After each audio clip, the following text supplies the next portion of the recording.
individual here is very different. You've gone through a whole different locality. You've grown up on different food, on different habits, in different types of families, different types of situations. Your challenges are different. You're going to take the universal laws of that Ayurveda points to, and it has to be individuated and then offered to the community. Okay? So that's the symbol of the lotus. Now you have on page 5 the schedule. These are all the various schedules that you have. You can look through them. We do ask that you be here at 8 o'clock. I know many of you come from far away, and today was the first day, but we really request that you be here so that usually the doors will open around 7:45, just so you know. So if you come at 7, find something to do or go for a walk. But they'll usually open around 7:45. And if the person is here earlier, then it may open at 7:30. But just so you know, the doors will open at 7:45. And then, we'll begin right at 8 and take it from there. You can look through these different levels. In the beginning of your studies, you'll always have certain tools you'll be given. And somewhere through, you're going to go, oh, I need more practical. Well, just know that it takes time for the mind to grasp all these different levels and things are aligning. You're taking the tools and incorporating them into your life. You're incorporating them into your diet. This takes time. Okay, this takes time. It's called creating a new sanskar. Sanskar is where you create a new groove through repetition and through routine. And you channel your energies in those ways.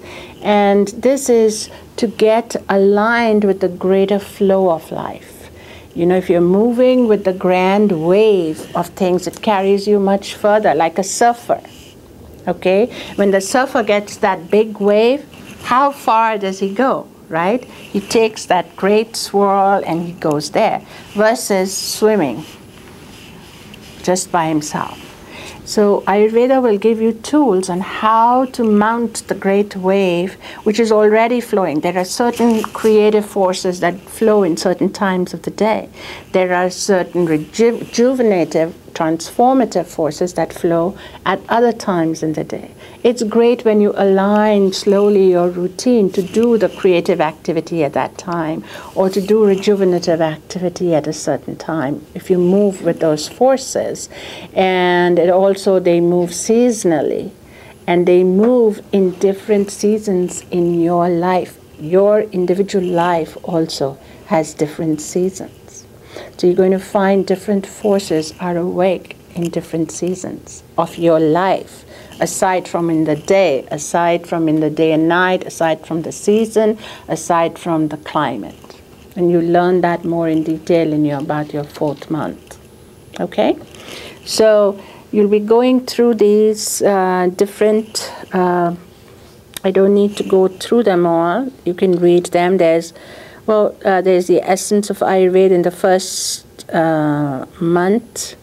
And then you're going to learn physiology, then Ayurvedic physiology, then Ayurvedic psychology, nutrition and cooking, preventative science, herbology, yoga therapy, introduction to Ayurvedic bodywork, which is Panchakarma, introduction to Vedic astrology, management of dosha imbalances, which is basically diagnosing things, practice, management, and review.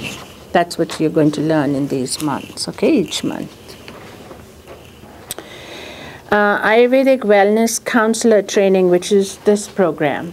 So there are, I think Rick must have told you this when you all first started, but the whole program is designed in 2 levels. The first part is basic foundational course for Ayurveda that you can take into your life, and where you can become an Ayurvedic counselor.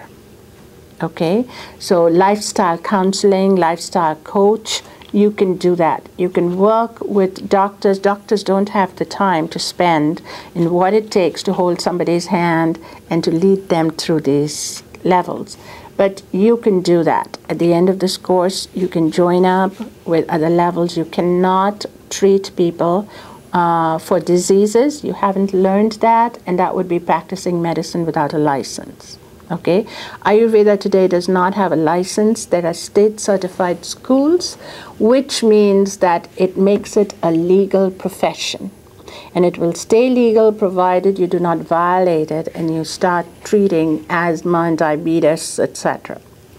What you can do is when people come in, you need to stay true to Ayurveda principles and see what are the doshas that are out of balance, what are the forces that are out of balance, and how Ayurveda recommends dealing with those forces.